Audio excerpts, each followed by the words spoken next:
Hola mis hermanos, amigos, una cápsula bíblica más compartiendo con ustedes este reto que tenemos para este nuevo año, de estar haciendo estas lecturas día tras día de toda la Biblia completa en la nueva traducción viviente.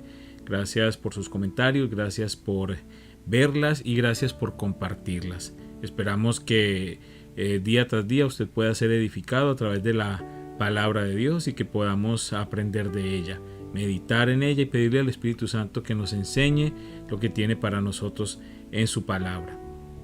Salmos 19 del 7 al 11.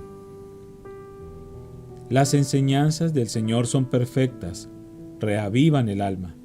Los decretos del Señor son confiables, hacen sabio al sencillo. Los mandamientos del Señor son rectos, traen alegría al corazón.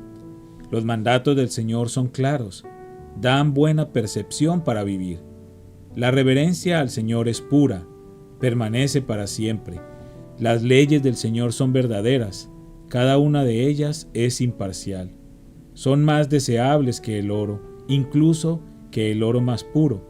Son más dulces que la miel, incluso que la miel que gotea del panal. Sirven de advertencia para tu siervo, una gran recompensa para quienes las obedecen. Éxodo 13 del 1 al 22.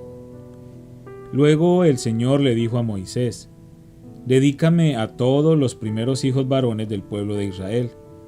Todo primer nacido, tanto de los seres humanos como de los animales, me pertenece. Entonces Moisés dijo a los israelitas: Este es un día para recordar por siempre.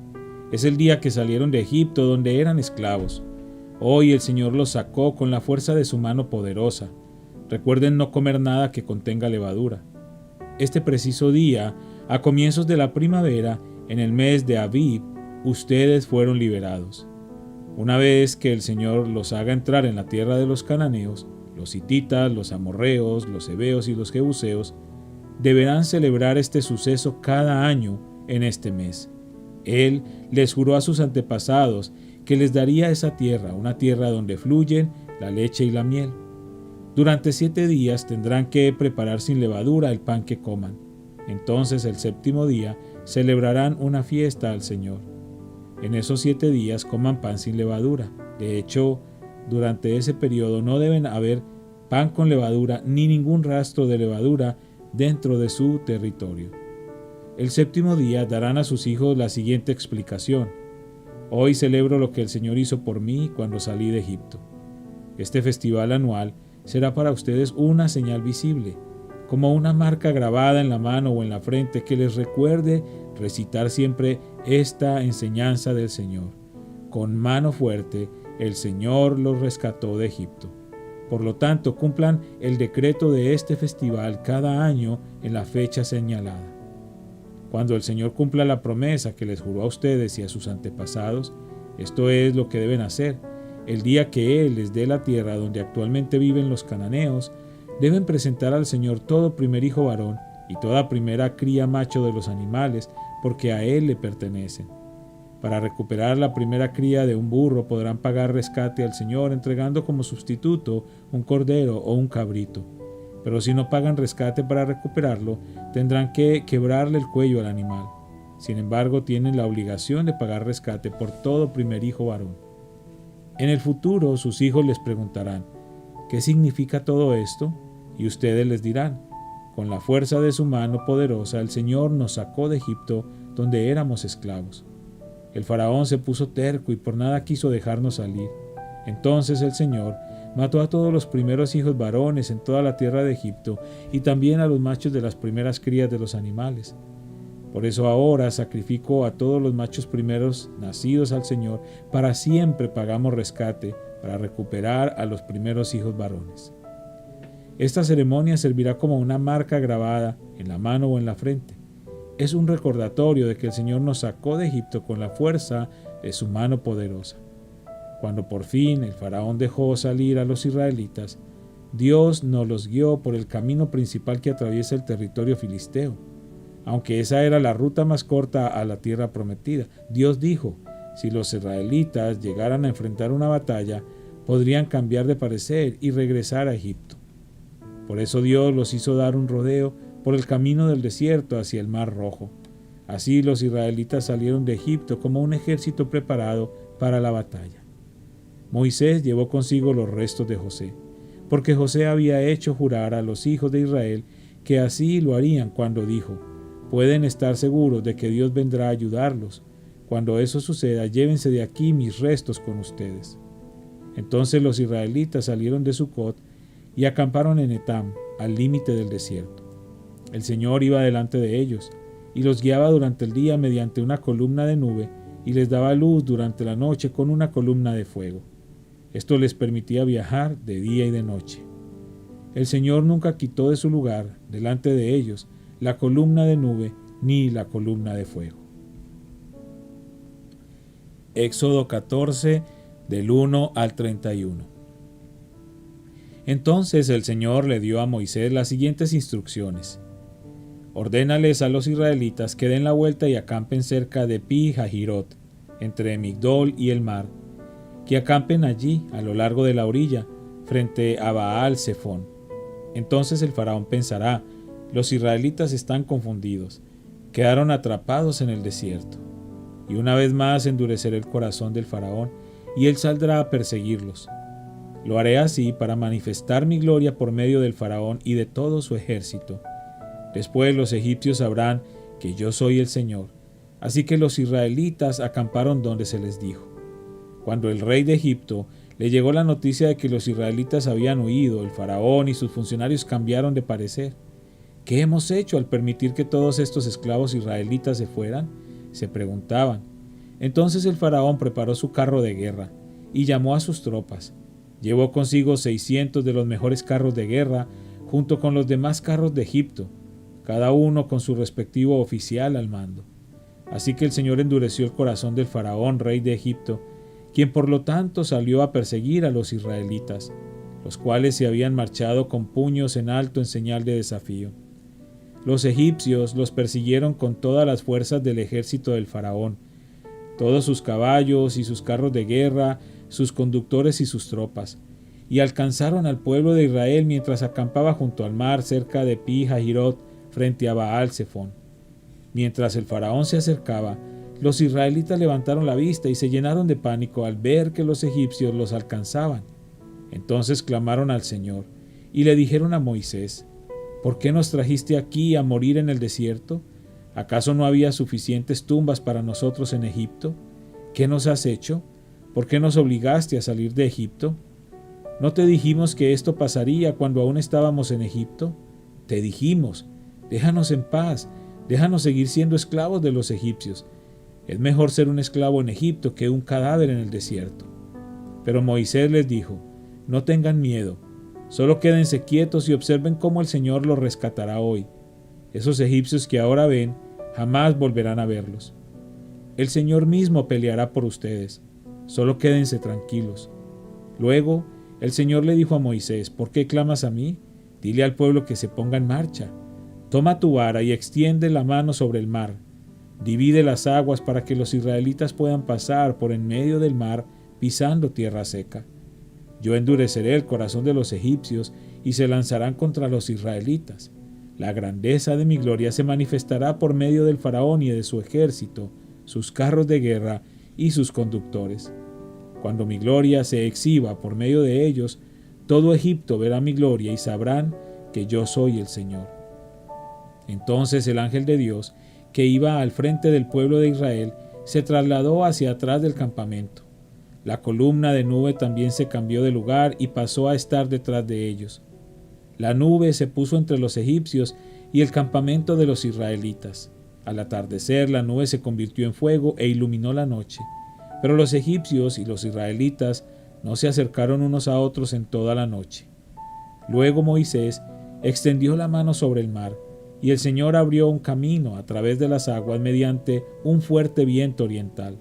El viento sopló durante toda la noche y transformó el lecho del mar en tierra seca.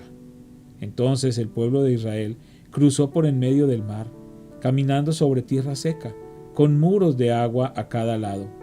Entonces los egipcios, con todos los carros de guerra y sus conductores, y con los caballos del faraón, persiguieron a los israelitas hasta el medio del mar. Pero poco antes del amanecer, el Señor miró al ejército egipcio desde la columna de fuego y de nube y causó gran confusión en sus fuerzas de combate. Torció las ruedas de los carros para que les resultara difícil manejarlos. «Salgamos de aquí, alejémonos de los israelitas», gritaban los egipcios. «El Señor está luchando por ellos en contra de Egipto». Cuando todos los israelitas habían llegado al otro lado, el Señor le dijo a Moisés: «Extiende otra vez tu mano sobre el mar, y las aguas volverán con fuerza, y cubrirán a los egipcios, a sus carros y a sus conductores». Entonces, cuando el sol comenzaba a salir, Moisés extendió su mano sobre el mar, y las aguas volvieron con fuerza a su estado normal. Los egipcios trataron de escapar, pero el Señor los arrastró al mar. Enseguida, las aguas volvieron a su lugar y cubrieron todos los carros y a sus conductores, el ejército completo del faraón. No sobrevivió ni uno de los egipcios que entró al mar para perseguir a los israelitas. En cambio, el pueblo de Israel caminó por en medio del mar sobre tierra seca, mientras las aguas permanecían levantadas como muros a ambos lados. Así es como el Señor aquel día rescató a Israel de las manos de los egipcios, y los israelitas vieron los cadáveres de los egipcios a la orilla del mar. Cuando el pueblo de Israel vio el gran poder que el Señor había desatado contra los egipcios, se llenaron de temor reverente delante de él. Entonces pusieron su fe en el Señor y en su siervo Moisés. Marcos 8, del 1 al 38. En esos días se reunió otra gran multitud, y de nuevo la gente quedó sin alimentos. Jesús llamó a sus discípulos y les dijo: «Siento compasión por ellos. Han estado aquí conmigo durante 3 días y no les queda nada para comer. Si los envío a sus casas con hambre, se desmayarán en el camino, porque algunos han venido desde muy lejos». Sus discípulos respondieron: «¿Cómo vamos a conseguir comida suficiente para darles de comer aquí en el desierto?». «¿Cuánto pan tienen?», preguntó Jesús. 7 panes, contestaron ellos. Entonces Jesús le dijo a la gente que se sentara en el suelo.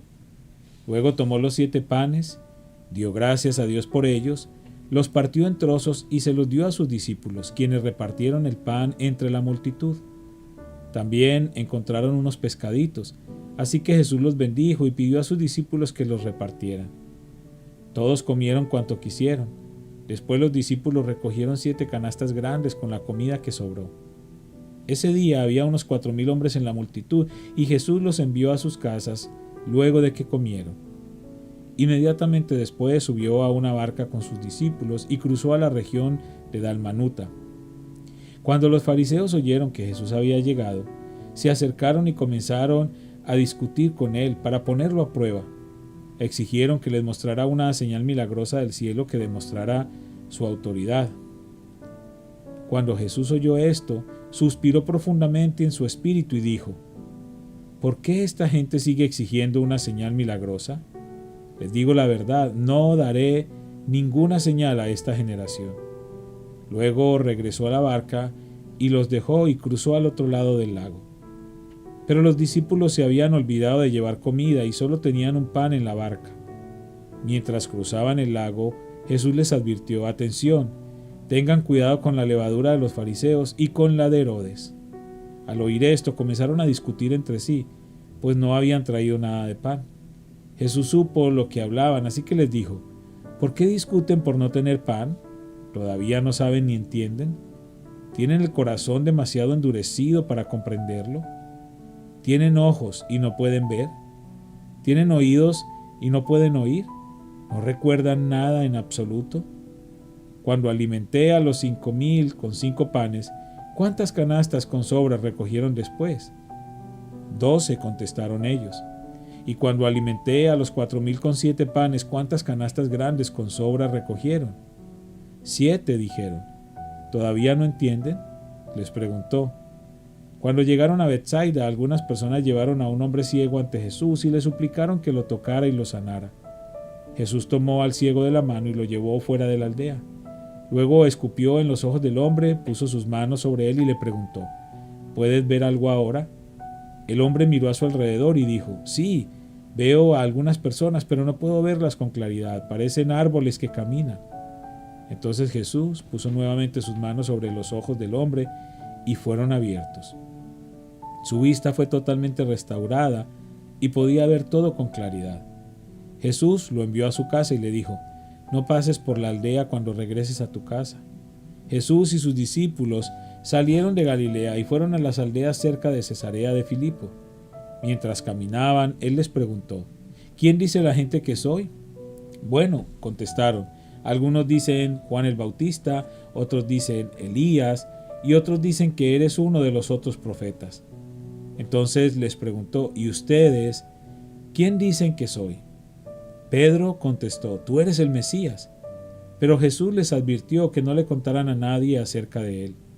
Entonces Jesús comenzó a decirles que el Hijo del Hombre tendría que sufrir muchas cosas terribles y ser rechazado por los ancianos, por los principales sacerdotes y por los maestros de la ley religiosa. Lo matarían, pero 3 días después resucitaría. Mientras hablaba abiertamente de eso con sus discípulos, Pedro lo llevó aparte y empezó a reprenderlo por decir semejantes cosas. Jesús se dio la vuelta, miró a sus discípulos y reprendió a Pedro. Aléjate de mí, Satanás, dijo. Ves las cosas solamente desde el punto de vista humano, no del punto de vista de Dios. Entonces llamó a la multitud para que se uniera a los discípulos y dijo: si alguno de ustedes quiere ser mi seguidor, tiene que abandonar su propia manera de vivir, tomar su cruz y seguirme. Si tratas de aferrarte a la vida, la perderás. Pero si entregas tu vida por mi causa y por causa de la buena noticia, la salvarás. ¿Y qué beneficio obtienes si ganas el mundo entero pero pierdes tu propia alma? ¿Hay algo que valga más que tu alma? Si alguien se avergüenza de mí y de mi mensaje en estos días de adulterio y de pecado, el Hijo del Hombre se avergonzará de esa persona cuando regrese en la gloria de su Padre con sus santos ángeles. Padre, gracias por esta preciosa palabra que nos permites escuchar en esta hora. Gracias, Padre, porque tu palabra es viva y eficaz. Tu palabra nos transmite a nosotros no solamente un conocimiento, sino una transformación espiritual. Gracias, Señor, porque podemos conocerte cada día más a través de ella. Podemos conocer tus obras, tus maravillas, tu poder, Señor. Gracias por el privilegio que tenemos de poder acercarnos a tu palabra con libertad y disfrutar de ella. Gracias también por cada una de nuestras personas que escuchan estas cápsulas, nuestros hermanos y amigos. Te pedimos, Señor, que seas tú bendiciéndoles, todos aquellos que están pasando por algún momento difícil. Solamente tú lo sabes, Señor, y los ponemos en tus manos para que seas tú obrando en cada uno de ellos. Glorifícate, Señor, y sigue haciendo milagros, Padre. Te lo pedimos en el nombre de Cristo Jesús. Amén y amén.